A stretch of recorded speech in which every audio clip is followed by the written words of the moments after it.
Docteur, nous sommes en direct. Oui, j'espère.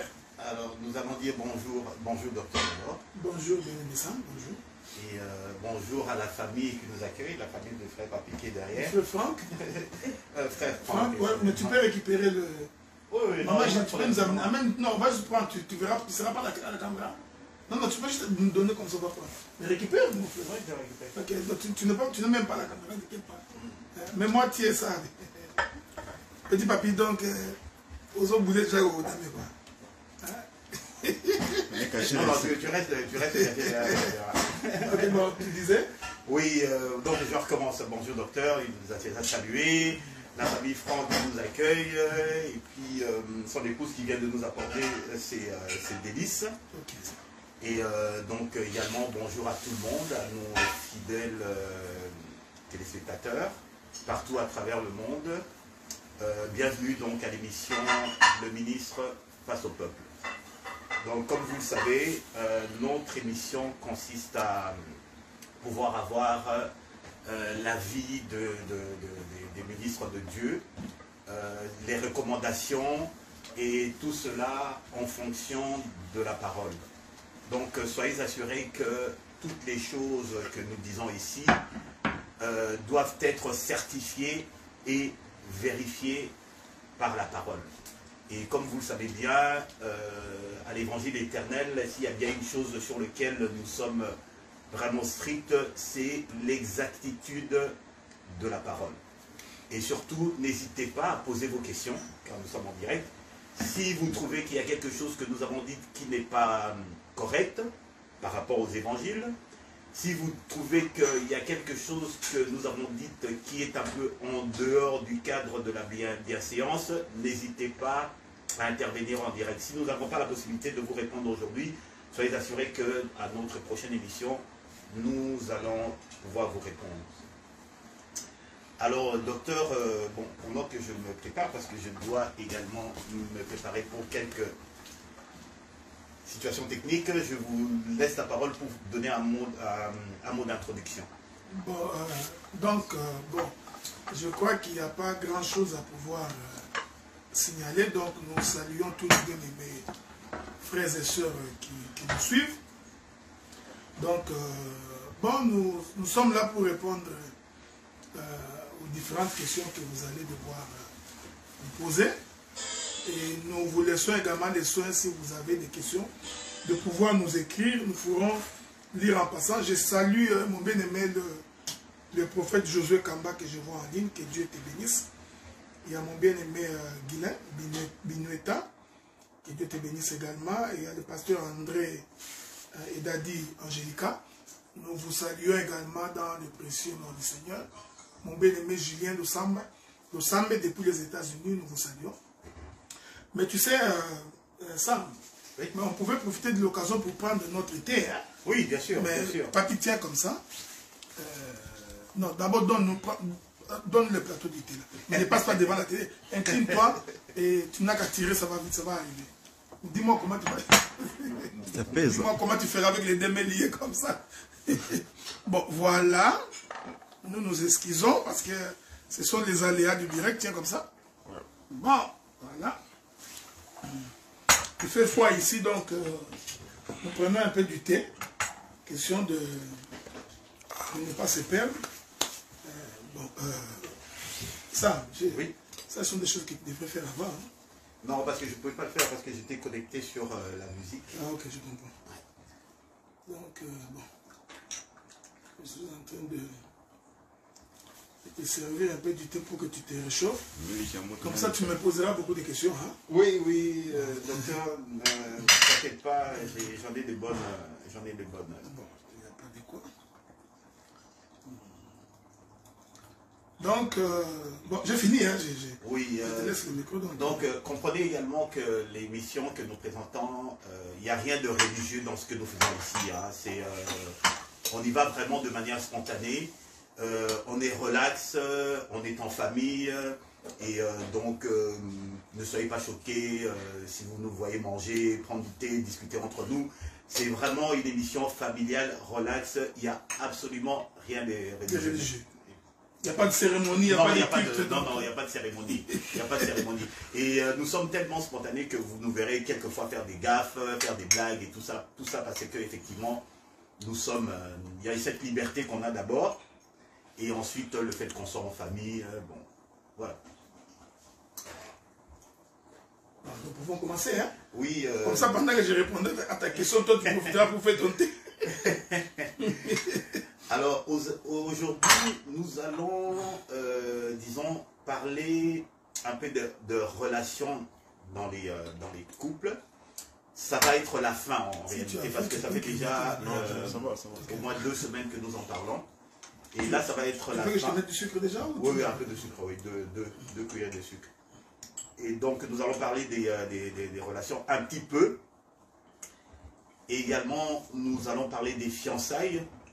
Et par-ci, par-là, on va parler des questions diverses d'actualité. Liées au ministère, vous avez dit? Oui, également, bon, je ne sais pas si on aura le temps de toucher au ministère, parce que, bon, je me suis rendu compte que la partie ministère, c'est quand même quelque chose de costaud et qui mériterait vraiment que l'on puisse baser toute une émission. Parce que là, on pourra parler des choses, des prérequis en fait pour être un ministre. Okay. C'est un gros morceau et peut-être qu'on va l'aborder un petit peu cette semaine, mais il faudrait penser à faire toute l'émission là-dessus. Est-ce que Jessica est là? Je non, sais pas. Elle est montée, c'est pas grave, c'est pas grave. Okay. Alors, ma première question, en fait, docteur, c'est sur Ésaïe 42, 7. J'ai suivi une intervention à vous. Attendez, je vais prendre les Écritures.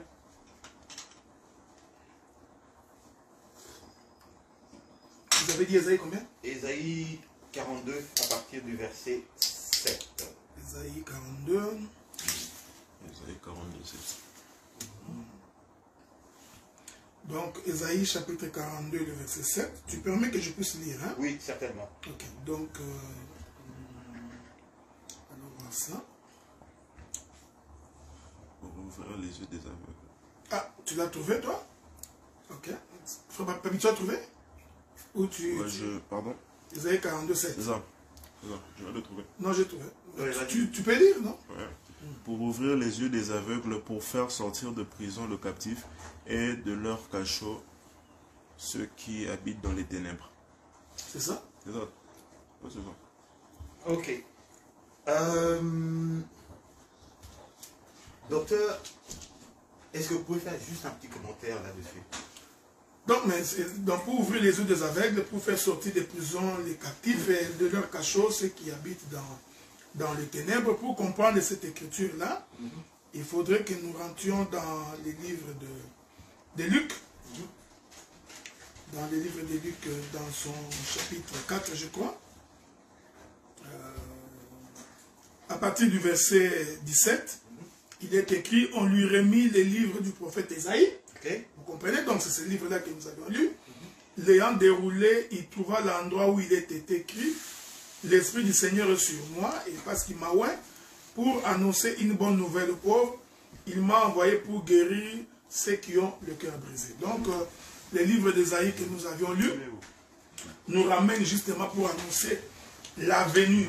Mais quand vous lisez Ésaïe, Ésaïe vous dit que c'est Dieu. Hein? C'est Dieu qui dit que lui-même viendra. Alors, maintenant, Luc chapitre 4 va donc nous confirmer qu'effectivement, c'est Jésus-là qui était venu sur la terre. C'était lui le véritable Dieu. D'accord.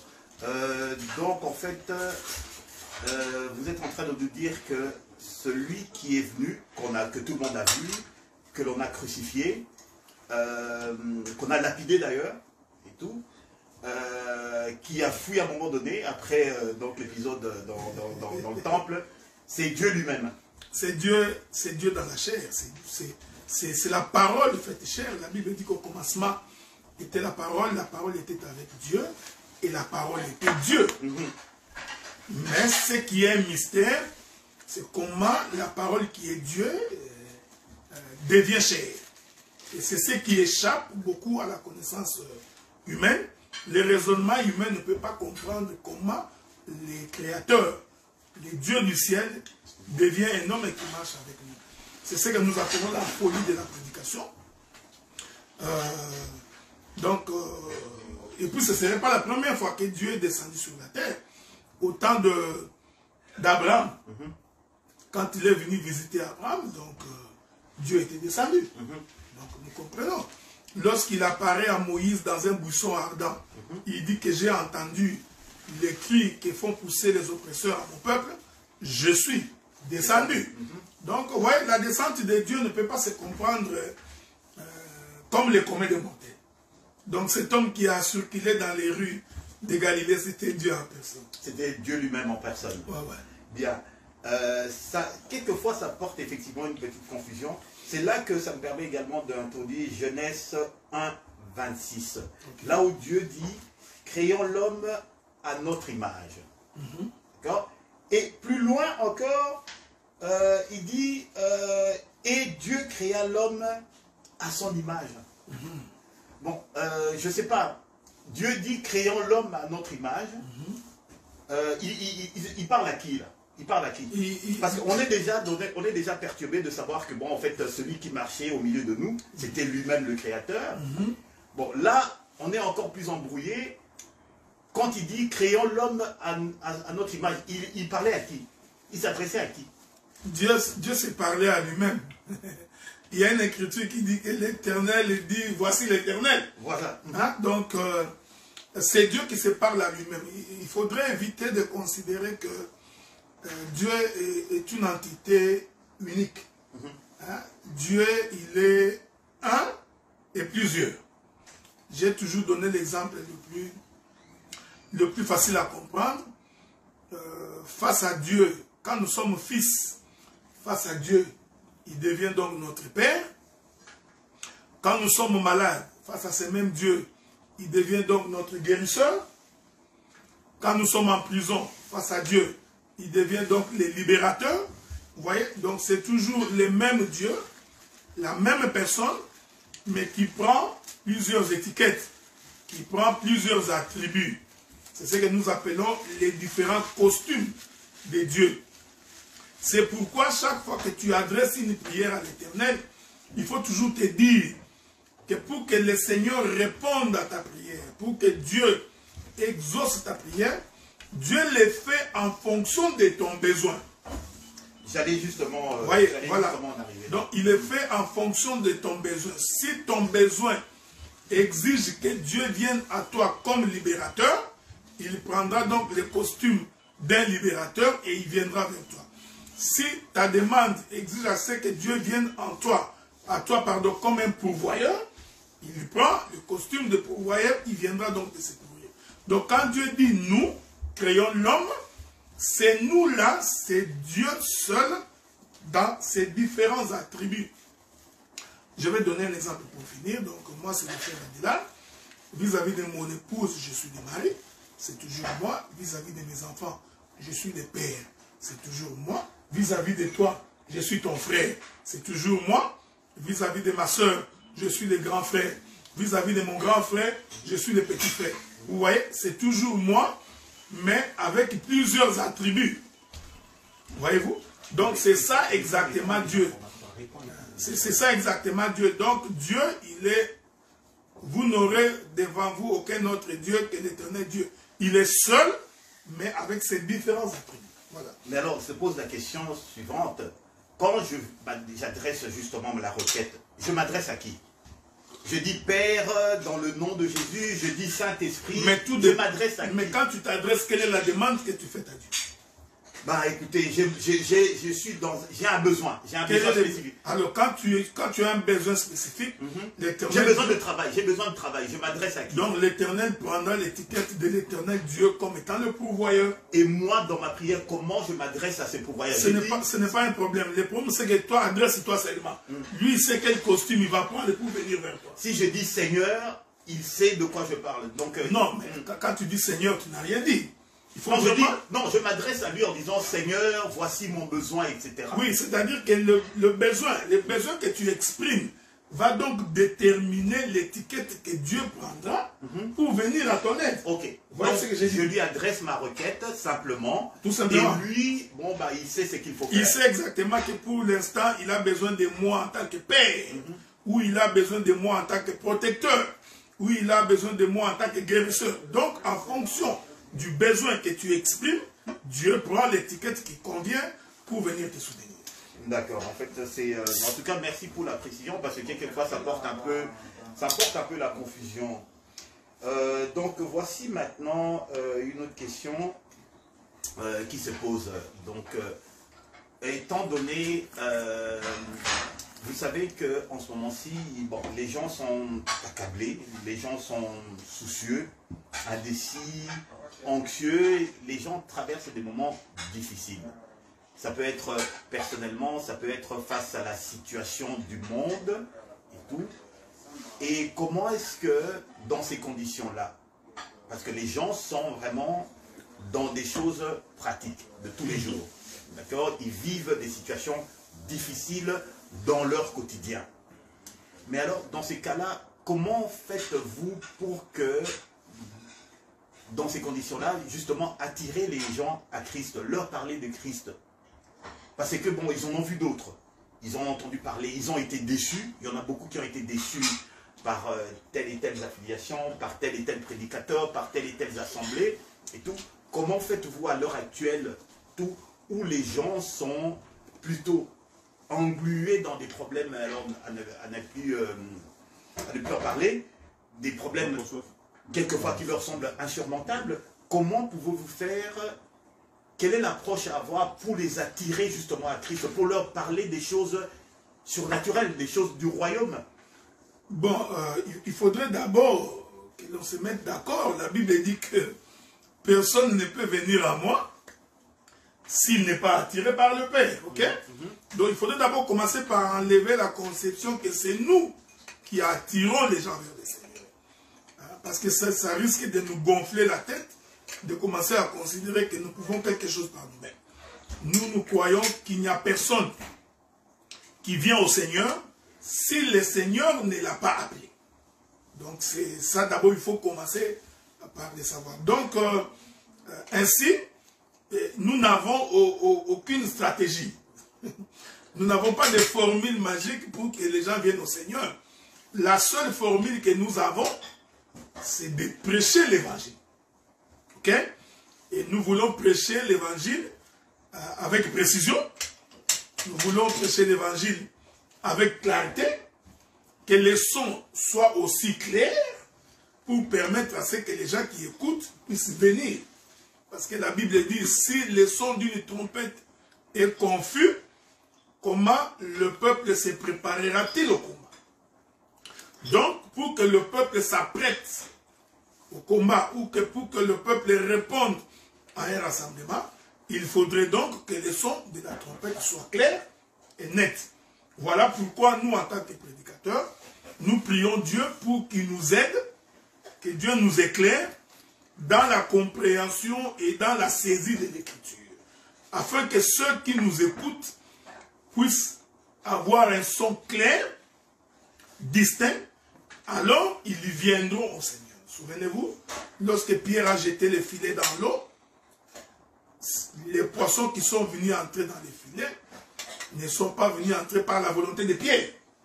Ils sont venus entrer par la volonté de celui qui avait dit « jette les filets du côté droit ».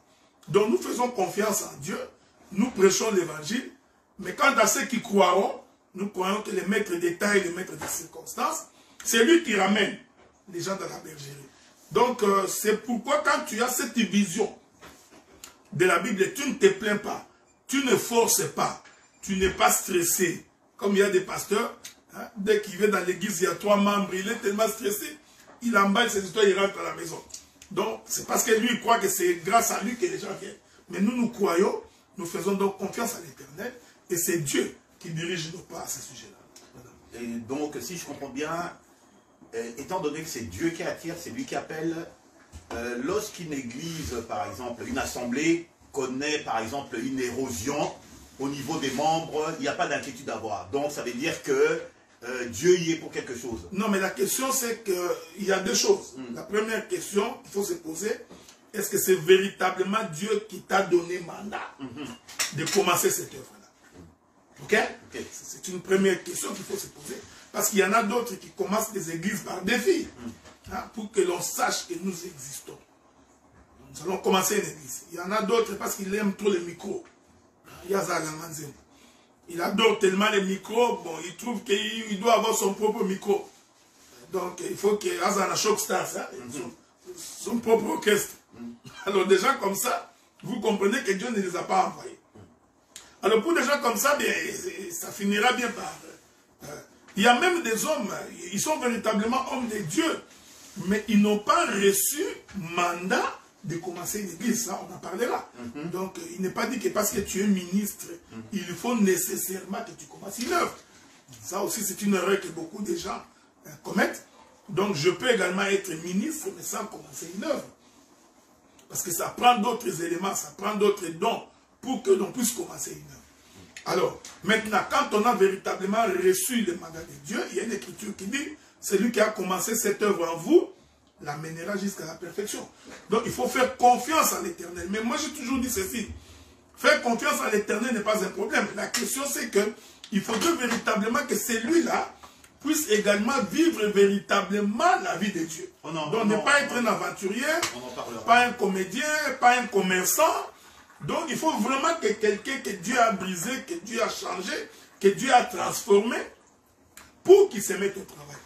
Il faut également y ajouter de la patience et de la persévérance. Quand tu n'es pas patient et que tu n'es pas persévérant, parce que la vie du ministère, il y a les hauts, il y a les bas, il y a des moments de richesse, de prospérité, il y a des moments de disette, des moments de famine. Donc quand on n'a pas le ministère, pendant qu'on est en train de plonger dans la vallée de l'ombre de la mort, on peut abandonner et laisser. Mais si on vit dans la parole, on craint Dieu, je suis sûr que Dieu va continuer à nous soutenir. Merci beaucoup, docteur. Donc ça introduit un peu le sujet dont on parlera. Donc les qualifications, les attributs et comment justement entrer dans le ministère. On va faire toute une émission là-dessus. Donc merci d'avoir répondu à toutes ces questions. Alors là maintenant, ma question suivante, voici. À un moment donné, le Seigneur, dans Genèse, il dit, il n'est pas bon que l'homme soit seul. C'est Dieu qui l'a dit. Okay. Cette parole-là a été extrapolée de multiples façons. Il y a des gens qui se sont dit, bon ben alors dans ces cas-là, c'est justement une convocation, en fait un moyen pour eux de pouvoir se marier et tout, qu'ils considèrent en fait le mariage comme étant un préalable à la réussite sociale, quelque chose comme ça. Tu vois? Donc cette parole-là, je pense qu'elle a été, je ne sais pas comment est-ce que nous, en tant qu'hommes, en tant qu'êtres humains, on a compris cette parole-là. Je voudrais que vous, en tant que ministre, que vous puissiez un petit peu décortiquer cette parole-là pour qu'on puisse comprendre qu'est-ce que Dieu voulait dire par là. Parce qu'il a créé Adam. Est-ce qu'il a observé Adam, puis s'est dit, bon, bah écoute, le gars, Adam semble être seul, donc il faut lui créer quelqu'un. Est-ce qu'il a sondé le cœur d'Adam en ce moment-là pour savoir quelle était l'intention d'Adam? Ou alors c'est Dieu lui-même qui a eu cette pensée-là? Bon, regarde, j'ai toujours voulu que cette émission soit beaucoup plus pratique. Restons pratique, parce qu'en fait, je m'adresse au docteur, bien entendu, parce qu'on a vraiment besoin de ce don-là que Dieu vous a dit, mais je voudrais que lorsque le docteur nous répond, il soit le pasteur. C'est ce que j'ai dit, donc je voudrais être beaucoup plus pratique, d'abord pour dire que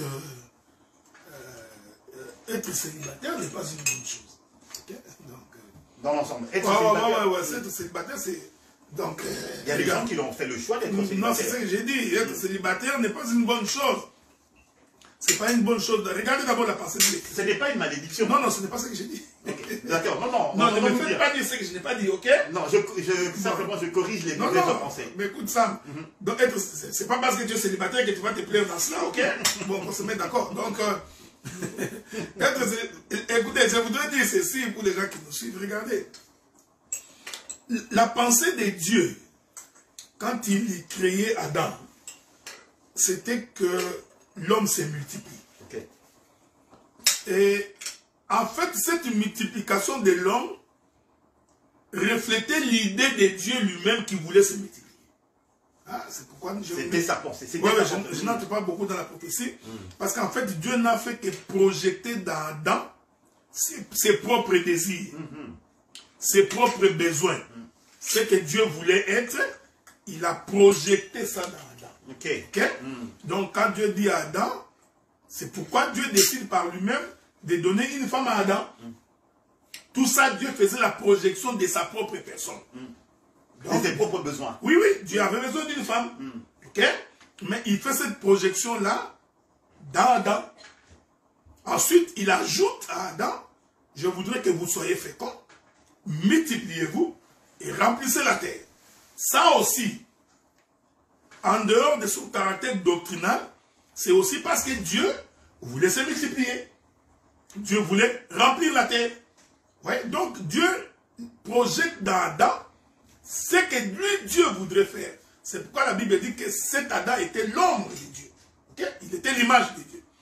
Donc, ainsi, pris dans ce sens-là, le mariage serait une bonne chose. Pourquoi? Le frère Paul le dit dans le livre d'Éphésiens. Paul dit, vous permettez, hein? Oui, je voudrais que nous lisions cette écriture-là, parce que c'est la Bible. Paul dit ceci dans les livres des Éphésiens. Je crois que c'est Éphésiens chapitre 4. Lisons cela. Paul dit ceci. Je suis dans les livres... Attendez, voilà. Éphésiens chapitre 5. Éphésiens chapitre 5.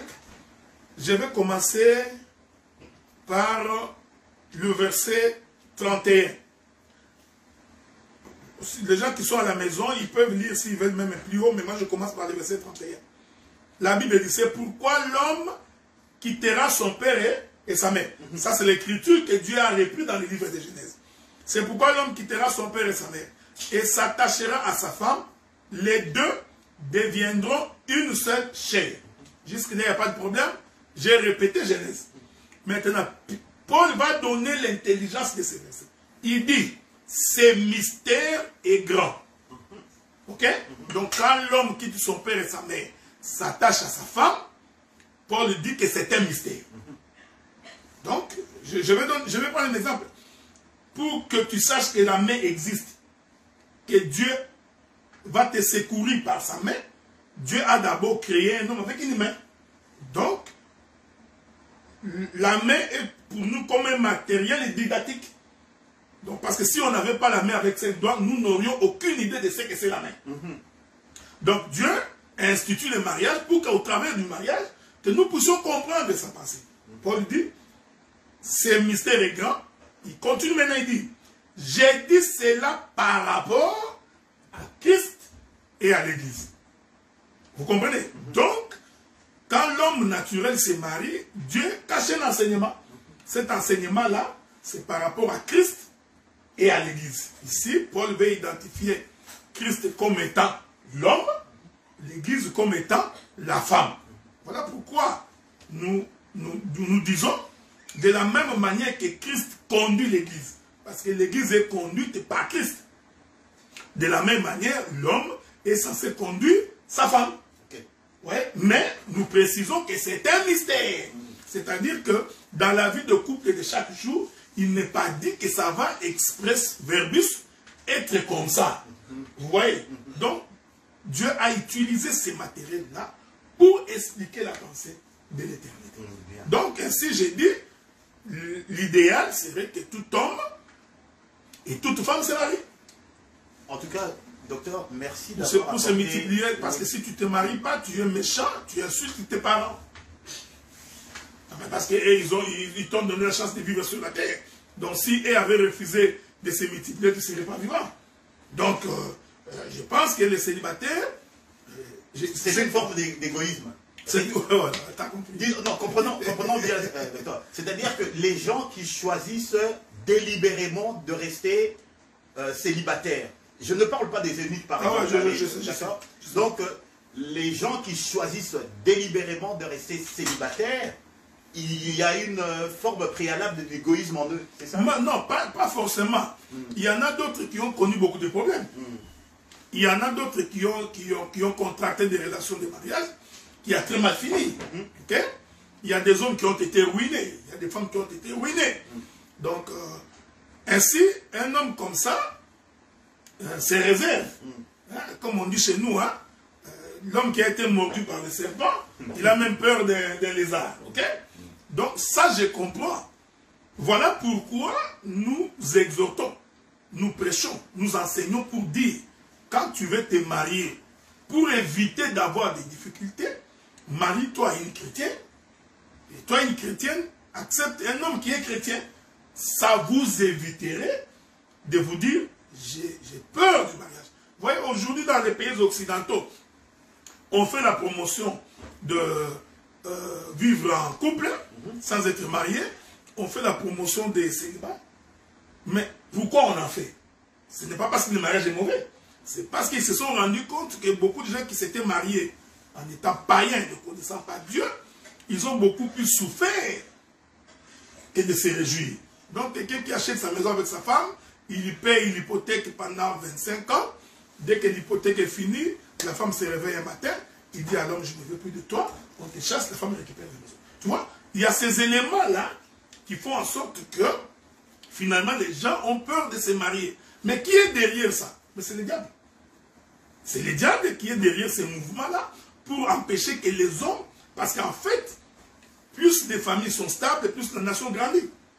Plus les familles sont stables, plus les enfants sont bien éduqués. Le diable ne force jamais personne. Non, non, mais regarde, il n'a pas besoin de te forcer. Si tu es faible d'esprit, il saisit l'occasion. Donc, c'est pourquoi nous conseillons, nous demandons aux frères et aux sœurs de s'attacher à Dieu. Et quand nous disons s'attacher à Dieu, alors dans les vrais. C'est-à-dire vraiment en craignant Dieu.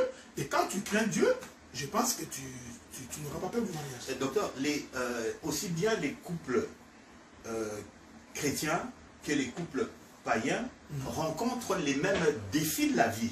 D'accord?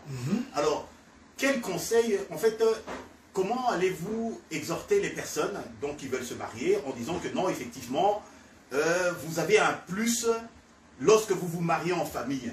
Qu'est-ce qu'ils ont de plus et tout? Disons, quel est le langage que vous aborderez justement quand vous vous adressez aux personnes pour leur faire comprendre qu'il est bon de se marier en famille plutôt que d'aller chercher à l'extérieur, parce que les défis sont les mêmes, les défis de la vie sont les mêmes. Bon, il faut d'abord qu'on précise que quand nous parlons famille ici, nous voulons dire la famille de la parole. Oui, bien sûr. Parce que quelqu'un mal intentionné va aller épouser sa soeur, il va dire que nous avions dit que c'est épouser famille. Regardez, il y a d'abord un avantage, précieux de se marier dans le Seigneur. Vous avez les mêmes valeurs. Vous craignez Dieu. Déjà, le simple fait de craindre Dieu va vous éviter beaucoup de difficultés. Donc, puisque je crains Dieu, je ne serai pas infidèle à mon épouse. Oui? Donc, je ne suis pas infidèle parce que j'ai peur de mon épouse. Non, je ne suis pas infidèle parce que je crains Dieu. La femme également, à son tour, ne peut pas être infidèle, non pas parce qu'elle a peur de moi, mais parce qu'elle craint Dieu. Donc, c'est le fondement de la parole qui fait en sorte que nous vivons en paix. Et il faut se dire, puisque nous craignons Dieu et que nous n'allons pas faire des bêtises, qu'est-ce qui s'ensuit? Nous aurons la paix. Nous aurons la compréhension. On ne peut pas entrevoir les divorces. C'est pourquoi Jésus répondant à cette question dira, il n'en était pas ainsi au commencement. Parce qu'au commencement, l'homme et la femme étaient intègres vis-à-vis des voies de Dieu. Donc, maintenant, si vous épousez un païen, parce qu'il y a des païens gentils, ne vous en faites pas. Nous avons des païens gentils. De bonnes mœurs, de bonnes familles. De bonnes familles. Très respectueux, etc. Mais ce sont des hommes, c'est un homme animal. Parce que lorsque les difficultés viendront, sa réaction va te prouver que cette gentillesse n'était que de façade. Oui? Donc, c'est-à-dire que, regardez, n'avez-vous pas remarqué que dans les pays occidentaux aujourd'hui, on est en train d'effriter les valeurs chrétiennes. Hein? On a enlevé tous les cours des religions. On a banni toutes les valeurs qui font en sorte que l'enfant ne va pas voler parce qu'il sait que voler c'est mauvais. L'enfant ne se livrera pas à l'escroquerie parce qu'il sait que c'est mauvais. Donc, les cours qui donnaient ces valeurs-là, aujourd'hui, la religion qu'on appelle l'athéisme, parce que l'athéisme est une religion, on en parlera avec l'aide de Dieu. Un athée, ce n'est pas quelqu'un qui est sans religion, non. Un athée, c'est toute une religion. Oui. Hein? C'est cette religion de libertinage, c'est cette religion de tout est permis, tu vois. L'homme est Dieu. Hein? Voilà, donc vous voyez, c'est une religion très dangereuse, parce que c'est cette religion-là qui va amener la manifestation de l'Antéchrist. Donc soyez en paix, c'est comme j'ai toujours dit, ce qu'on appelle communément démocratie, c'est une religion. C'est une religion qui prépare l'apparition de l'Antéchrist. Donc, c'est pourquoi j'ai dit, quand on marie un chrétien ou une chrétienne, ici je parle des gens qui sont changés, hein, transformés, brisés. Bon, okay. Merci d'apporter cette précision, parce que il y en a qui vont dire que bon, on a vu des comportements pires, même chez les couples chrétiens. Non, mais parce que, non, ce ne sont pas des chrétiens, c'est pas celui qui va à l'église qui est forcément chrétien. Donc quelqu'un peut aller à l'église sans être chrétien. Il faut faire attention. C'est pas parce que tu as vu un frère ou une soeur dans l'église, tu conclus que oui, c'est un chrétien, je vais l'épouser. Non, non. On reconnaît l'arbre par ses fruits. Il faut aller vérifier son témoignage, son mode de vie, sa manière d'être, pour savoir s'il a véritablement rencontré le Seigneur. On est en train, juste pour rappeler à les gens qui nous suivent, on est en train de parler de beaucoup de choses à la fois, mais on reste encore focalisé sur les familles, sur les couples, sur leurs relations. On reste encore focalisé là-dessus. Comme le docteur l'a précisé tout à l'heure, le mariage est tout un mystère. Alors, je voudrais également avoir un commentaire de l'homme de Dieu sur 1 Thessaloniciens 4, 3 à 5. Voilà.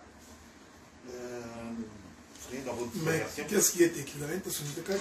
Oui, c'est que Dieu veut que c'est votre sanctification, etc., que vous vous absteniez de l'impudicité, etc., etc. 1 Thessaloniciens 4, vous avez dit, hein? 1 Thessaloniciens 4, à partir du verset 3 jusqu'à 5. Allez, ça. Bon, il est écrit, je lis, ce que Dieu veut, c'est votre sanctification, c'est que vous vous absteniez de l'impudicité et que chacun de vous sache posséder son corps dans la sainteté et dans l'honnêteté, sans vous livrer à une convoitise passionnée, comme font les païens qui ne connaissent pas Dieu. Maintenant, si tu l'encadres, si tu prends cette parole-là et que tu l'introduis dans le cadre de mariage, un couple marié, comment est-ce que tu vas t'adresser à eux? Je ne sais pas ce que tu voudrais dire, j'essaie de comprendre. C'est-à-dire que, bon, voilà, écoute, prends ce verset-là, prends ce qu'on vient de lire, et tout, dans le cadre de mariage. Vous êtes en train de conseiller un couple marié qui a des problèmes et tel problème, que ça peut être un problème d'infidélité, etc., qui a des problèmes, et vous prenez cette parole-là pour vous adresser à eux. Donc d'abord, premièrement, je voudrais leur dire que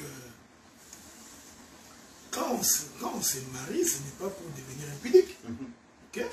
C'est pourquoi avant de se marier, il faut d'abord consulter Dieu et rassurer, être sûr avec Dieu que ce que tu fais là, c'est véritablement ce que Dieu veut. Alors, les gens qui rentrent dans un mariage pour se méconduire, ils doivent s'attendre que beaucoup de choses peuvent arriver. Et j'ai toujours pensé que, comme la Bible dit, quiconque va avec une prostituée fait corps, hein, avec la prostituée. Généralement, quand on va avec une autre femme, sur le plan spirituel, on fait corps. Hein? Et ça devient des fois difficile de revenir là où vous étiez sortis. Donc, c'est ce que je voudrais demander aux gens qui sont mariés. Je n'ai même pas besoin de les demander, parce que si véritablement vous êtes marié et que vous connaissez Dieu, ces choses ne peuvent pas vous arriver. Okay? Ces choses ne peuvent pas vous arriver. Et aussi, le combat de l'homme, c'est justement prendre de l'autorité sur son corps. Donc, il faut, l'homme, c'est que, parce que c'est une émission en forme d'interview.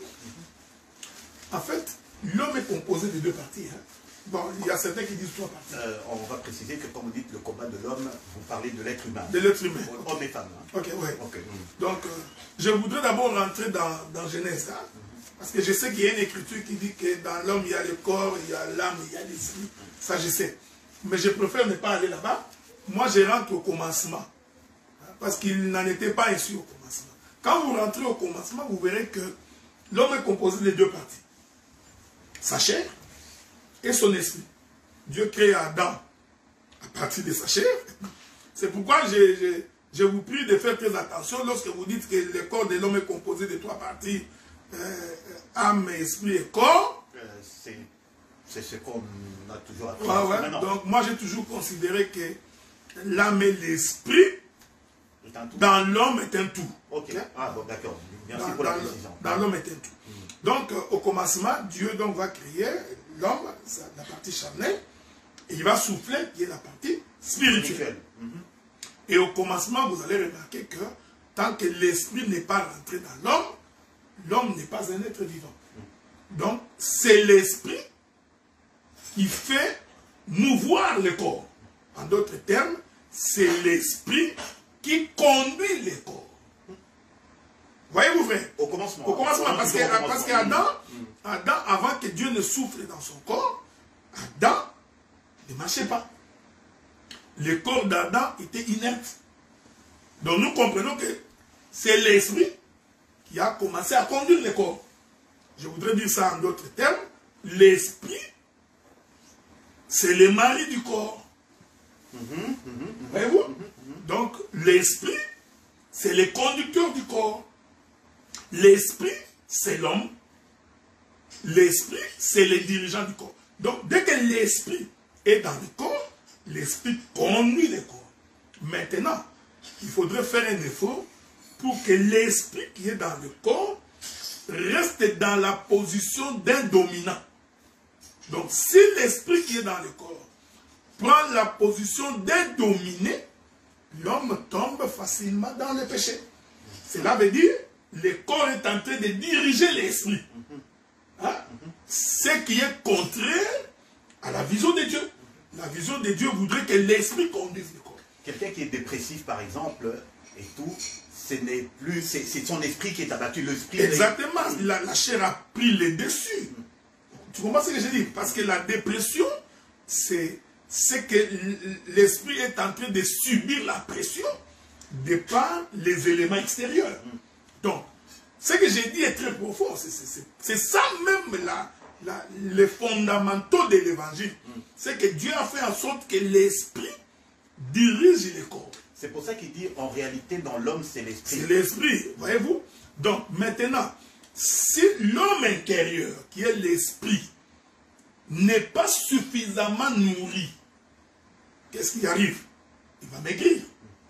Il perdra du poids. Tout comme le corps qui n'est pas nourri. Exactement. Voilà. Donc, parce qu'il y a deux choses. Le corps a besoin de se nourrir, l'esprit a besoin de se nourrir. Ok? L'homme ne vivra pas seulement de pain. Seulement. C'est-à-dire que l'homme vit aussi du pain. Mais le pain là, c'est pour nourrir la chair. Hein? Mais de toute parole là, c'est l'esprit. Donc, il y a la chair et l'esprit. Maintenant, si la chair est bien nourrie, grossit, grandit, qu'est-ce qui va arriver? Il va étouffer l'esprit. Or, la chair est nourrie par les péchés. C'est-à-dire, s'il y a beaucoup trop de péchés dans la vie d'un homme, c'est tout à fait normal que son état spirituel va être mince, maigre. Voilà pourquoi nous insistons que celui qui n'écoute pas la parole, en réalité, son esprit est maigre. C'est pourquoi tu verras les combats du diable. C'est toujours que l'homme ne soit pas amoureux de la parole. Tu verras les gens, ils sont amoureux de danse, amoureux des chants, d'adoration, de louanges, mais ils ne sont pas amoureux de la parole. Je voudrais encore dire une chose. L'homme est amoureux des miracles, Il est amoureux des prophéties. Mais toutes ces choses nourrissent la chair. Ok. Avez-vous remarqué? Toutes ces choses, en fait, nourrissent la chair. Parce que quand on prophétise sur toi que tu vas t'acheter une maison, mais en fait, cette maison-là que tu achètes, c'est pour nourrir la chair. Quand on prophétise pour toi que tu vas t'acheter une voiture, la voiture que tu achètes, c'est pour la chair. Quand on prophétise, c'est pour toi que tu vas te marier. Mais c'est pour la chair. C'est pour la chair.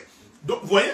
Donc, il faut faire très attention. C'est pourquoi nous insistons pour dire que si quelqu'un n'aime pas la parole, son état spirituel est maigre.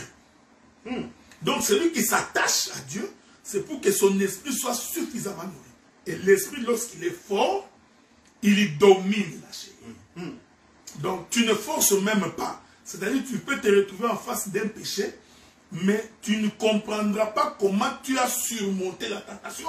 C'est parce que ton esprit est fort. D'accord. Donc, en fait, c'est pour ça que Dieu dit que chacun de vous sache posséder son corps dans la sainteté. Voilà, exactement.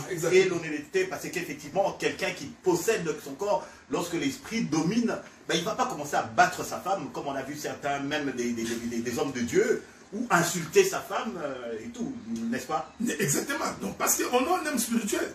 Hein? Un homme spirituel. Alors que logiquement, l'homme est charnel. Mais ici, Christ dit un homme spirituel. Donc, ce n'est pas l'esprit en l'air, c'est un homme comme moi. Mais je suis un homme mais spirituel. C'est-à-dire que mon esprit a la domination sur ma chair. Voilà, c'est ça tout l'évangile. Donc si les hommes sont capables de prendre la domination de leur corps, c'est pourquoi la Bible dit, ne vous livrez pas à la convoitise de la chair, au point d'en satisfaire les désirs. Parce que plus vous êtes en train de satisfaire la chair, plus vous la nourrissez, plus il y a de fortes chances que vous tombiez tout le temps dans les péchés. C'est pourquoi tu verras, une fois que l'homme se vante, je suis ceci, j'ai fait ceci, j'ai la force de ceci. En réalité, c'est parce que sa chair est trop nourrie. Un homme spirituel, tu peux l'insulter, il s'en fout. Parce que c'est son homme intérieur qui est grand, sa chair est faible. Voilà un peu, c'est ça. Bien. En tout cas, merci, docteur. Donc, vous voyez pourquoi je vous ai emmené dans... vous voyez que c'était... vous avez vraiment donné... vous avez vraiment approfondi. Alors, quelque chose également que je voudrais que vous approfondissiez, c'est dans 1 Corinthiens 7, du verset 8 à 9. Donc, ça dit, 1 Corinthiens 7, ça dit, à ceux qui ne sont pas mariés et aux veuves, je dis qu'il leur est bon de rester comme moi. Donc, ça, c'est le Paul qui parle. Mais s'il manque de continence, qu'ils se marient, car il vaut mieux se marier que de brûler. Ouais. Alors, comment est-ce que vous aborderez cette parole-là à une personne qui lit la parole, cette parole, et qui a des doutes, qui ne sait pas exactement de quoi est-ce qu'il est question ici? Non, mais regardez, je crois qu'il y a une écriture, je ne sais pas si je vais trouver cette écriture-là. Vous savez, le mariage n'est pas facile. Hein? Il y a beaucoup de gens qui pensent que c'est facile, mais nous vous disons que le mariage n'est pas facile. Je voudrais trouver une écriture. Le frère Paul l'a dit, hein? Je ne sais pas si je vais trouver cette écriture-là. Toujours dans les livres de 1 Corinthiens, je crois. Je suis dans 1 Corinthiens chapitre 7, le verset 28. 1 Corinthiens chapitre 7, le verset 28. Il est écrit, si tu t'es marié, tu n'as point péché. Et si la Vierge s'est mariée, elle n'a point péché. Mais ces personnes auront des tribulations dans la chair. Je voudrais... Les personnes qui sont mariées. Ah, mais qui sont mariées. Okay. Je voudrais vous les épargner. Ok? Ensuite, il va continuer. Voici ce que j'ai dit, frère, c'est que le temps est court, que désormais ceux qui ont des femmes soient comme s'ils n'en ont pas, et ceux qui pleurent comme s'ils ne pleurent pas. C'est que je voudrais dire que le mariage n'est pas... J'ai toujours donné l'exemple parce que Paul dit que c'est un mystère par rapport à Christ et à l'Église. Considérer que Christ est le mari, l'Église c'est sa femme. Alors, il faut maintenant te dire combien de fois tu pêches contre Christ. Combien de fois tu l'offenses. C'est ça la tribulation. Pour Christ, c'est toute une tribulation. Parce qu'il est obligé de te soutenir, il est obligé de venir à ton aide. Demain tu insultes, il te supporte toujours. Demain tu voles, tu vois. ce sont des tribulations. Donc, c'est-à-dire les gens qui rentrent dans les mariages, ils doivent se préparer que ces choses-là vont arriver. Okay? C'est pourquoi Paul, lui, conseille, il dit que ceux qui veulent être comme moi, je préférerais pour éviter. Je crois même quand on est un homme de Dieu et qu'on n'a pas la paix dans la maison, même la méditation des Écritures devient difficile. Quand tu es un homme de Dieu et que tu ne vis que de la parole et qu'il n'y a pas à manger dans ta maison, la femme, elle ne comprendra pas que tu es pasteur. Pour la femme, elle doit manger, ses enfants doivent manger. Tu vois dans quel état tu te mets. Ce sont des tribulations. Donc, quand tu es marié et serviteur de Dieu, même si le travail t'appelle quelque part, tu ne peux pas partir 6 mois, 7 mois, 9 mois parce que tu as des responsabilités. Donc, vous voyez, c'est ça que Paul dit, je préférerais que d'être comme moi, de ne pas se marier et de vous attacher aux choses de Dieu. Maintenant, il dit aux vierges également, si c'était possible de rester vierge. Pourquoi? Parce que la vierge n'a pas encore expérimenté les passions de la chair. Donc, c'est pourquoi vous voyez les jeunes filles, généralement, dès qu'elles tombent sur un homme pour la première fois, on a l'impression que c'est un chien enragé. Que si elle n'a pas été bien éduquée, elle va complètement perdre la tête. C'est comme ça que nous avons des jeunes filles ici, 14 ans, elles décident d'aller habiter dans son appartement. 15 ans, en fait, pourquoi? Parce qu'elle est tombée sur un monsieur, elle a donc goûté au désir charnel, alors ça flambe son corps. Tout le corps de la femme est flambé à cause de cela. C'est pourquoi il dit aux vierges, je préfère que vous restiez comme ça. Parce que si vous y entrez, eh bien vous allez flamber. Aux veuves, c'est normal, quand tu es veuve, la Bible dit que pour que quelqu'un soit considéré veuve, elle doit avoir 60 ans. Okay. C'est ce que les livres de, je crois c'est Timothée ou Jacques qui les dit. Donc pour que l'on dise que cette femme est veuve, elle doit avoir 60 ans et être enrôlée.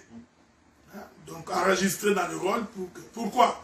Parce que naturellement, déjà une femme à 60 ans, elle a vieilli, elle a grandi. Attention à ce que vous dites. Ah, non, mais à 60 ans, non. Tu n'as pas la force de 25 ans, peu importe quoi. Elle a mûri. Bon, ça c'est une expression française pour lui faire plaisir. Non, à 60 ans là, donc la courbe est en train de tendre vers le bas.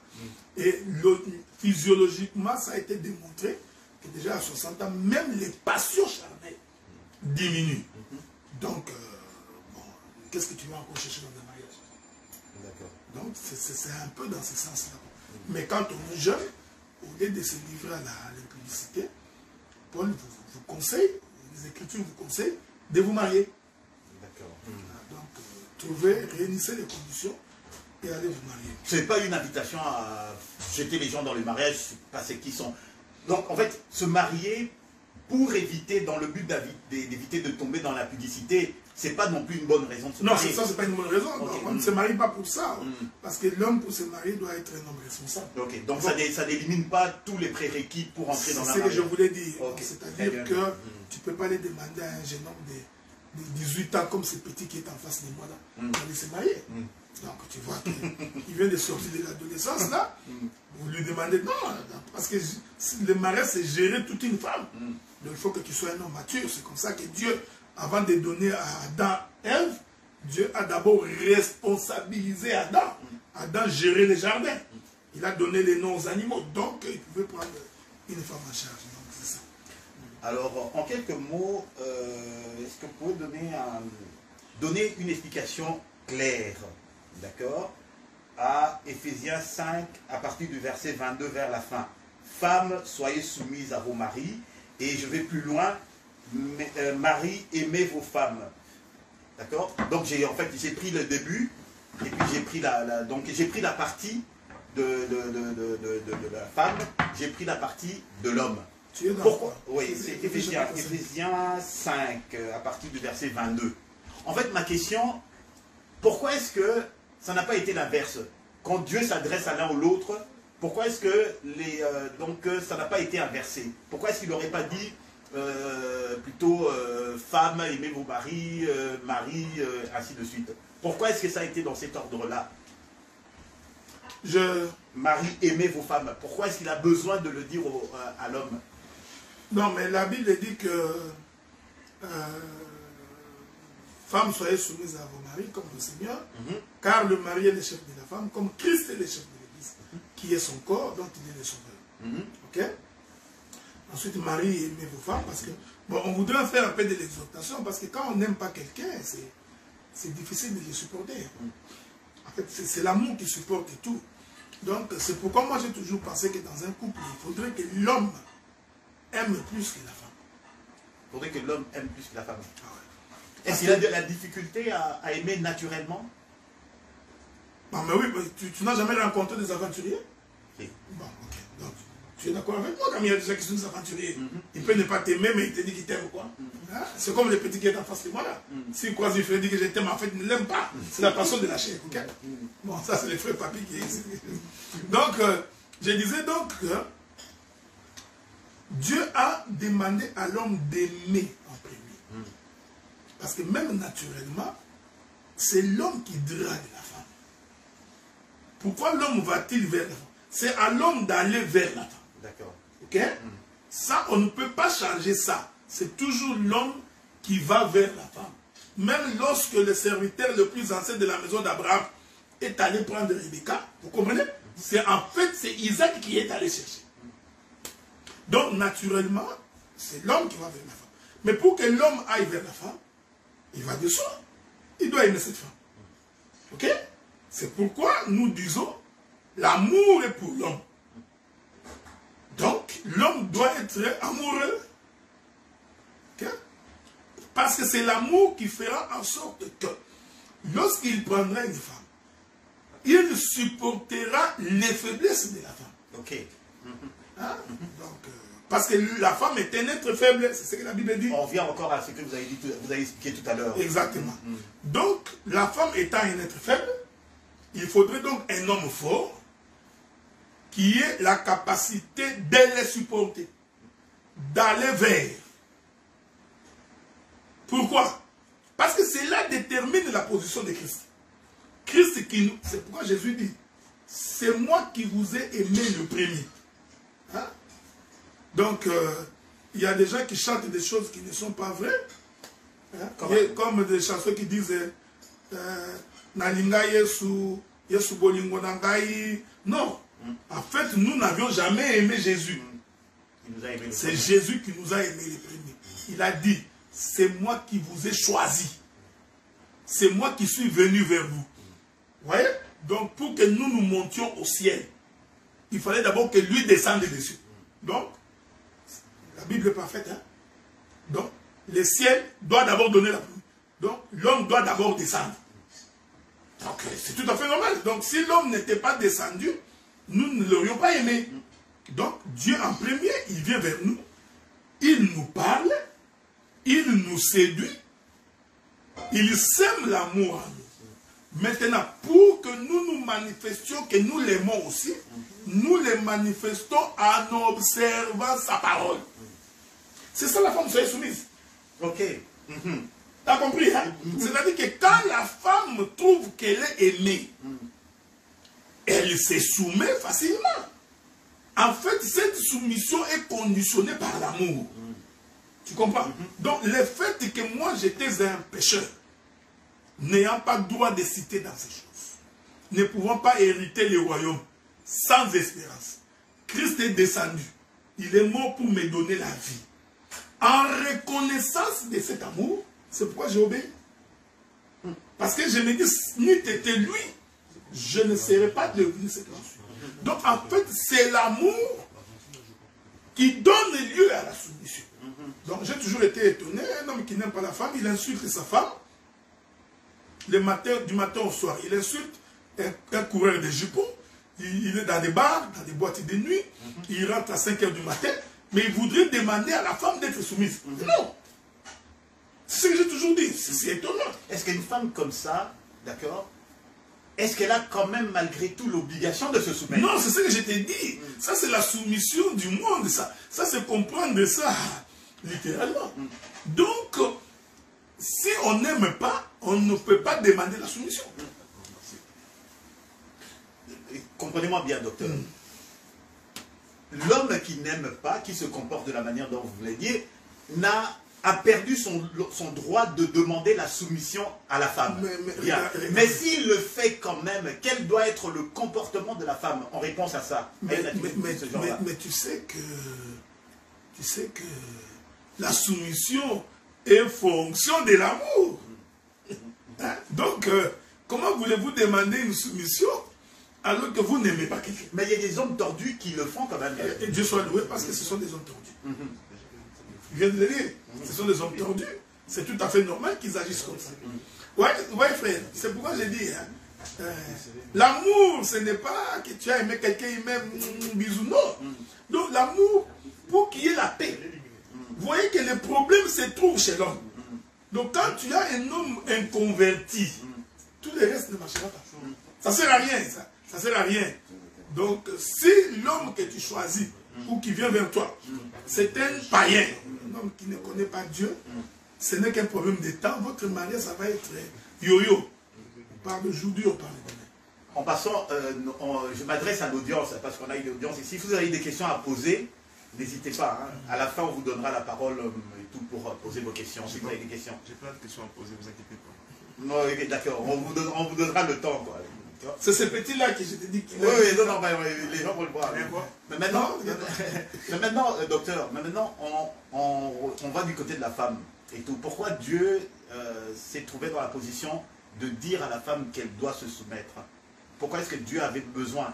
Est-ce comme si la femme, naturellement, elle est insoumise? Mais oui, naturellement. Pourquoi elle doit se soumettre?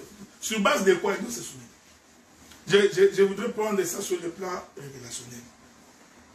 Considérons l'insoumission comme étant de la rébellion. Ok? Parce que c'est lui qui ne se soumet pas. Tu es rebelle. Or, nous sommes rebellés vis-à-vis de Dieu par le péché. Bien entendu. Tu comprends ce que j'ai dit? Le mariage terrestre est un mystère par rapport à Christ. Donc, pour que la femme se soumette, il faut qu'elle sente qu'elle est aimée.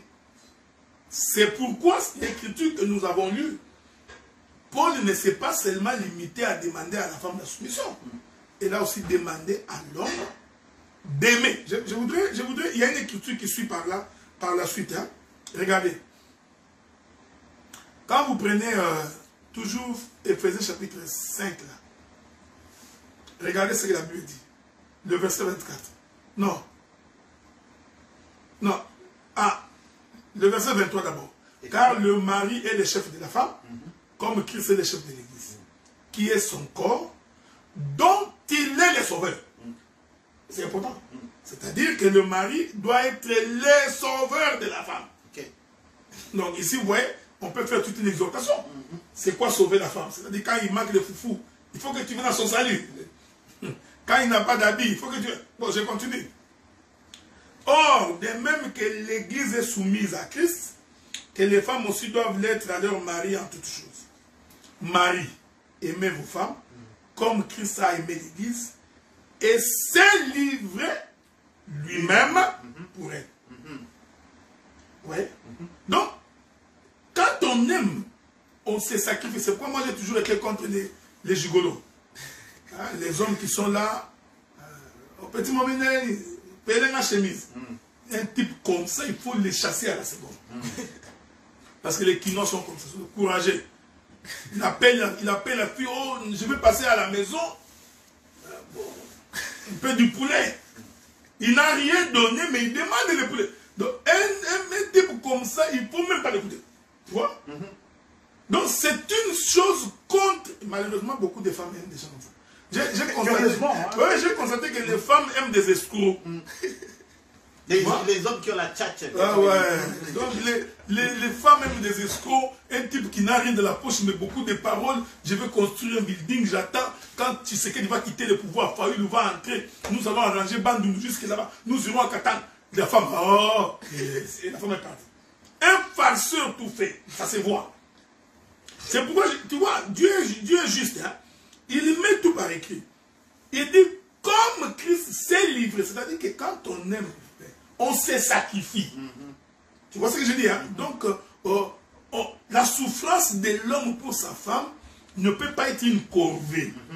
C'est comme ça, moi j'ai toujours plein de gens qui disent, ah, cette femme-là, depuis que je l'ai épousée, toutes les chaussures c'est moi qui achète, les vestes c'est moi, il n'apporte rien dans cette maison, tout ça. Mais un homme comme ça, il n'a pas compris pourquoi il s'est marié. Tu vois ce que je dis? Alors, il continue, il dit, j'ai dit toujours, mystère par rapport à Christ et à l'Église. Certainement, ok. Afin de la sanctifier par la parole. Je ne voudrais pas entrer dans la révélation. Donc, l'homme a l'obligation de sanctifier sa femme. Ici, nous comprenons que la femme vit dans les péchés. En d'autres termes, c'est l'homme qui doit amener la femme vers lui. La tirer de là où elle est, pour qu'elle devienne comme lui. Ça, je suis vraiment dans la doctrine. C'est pour cette raison, quand on va épouser la femme, on l'arrache entre les mains de ses parents. C'est une façon de la sanctifier. Ok? Parce que sanctification veut dire mise à part. C'est ça être saint. Okay? Donc, cette écriture cache, c'est pourquoi, vous voyez, il y a des gens qui prêchent la doctrine, mais sans comprendre la doctrine. Il y a des pasteurs zéro. Les pasteurs nourris par la femme, logés par la femme, habillés par la femme. Il y a des pasteurs qui prennent leur femme. La femme est devenue commerçante. Lui reste à la maison en train de regarder la télé. La femme va faire du travail. Non, non, mais pourquoi toi tu ne deviens pas commerçant? La femme devient commerçante, la femme rentre à la maison, commence à acheter les vestes pour l'homme. Acheter la veste, c'est pas mon père, hein, de temps en temps. Mais la femme commence à t'habiller, il te nourrit, donc, mais après il va te demander de laver les assiettes. Tu laveras facilement. Va laver les habits, tu vas laver. Fait de sortir là, j'ai connu un papa là qui était venu du Congo, un papa Moulouba, tout fait à 55 ans. Il est venu ici un jour le matin, la femme lui a dit, bon, puisque tu ne travailles pas, chaque matin, moi je sors à 5 h, faites sortir la poubelle. Le papa est rentré au Congo parce qu'il ne pouvait pas. Il s'est senti insulté. Même il s'est senti insulté, mais tu ne fais rien. Tu me fais sortir la paix. Tu comprends ce que j'ai dit? Cet homme avait raison. Non, mais parce que c'est à l'homme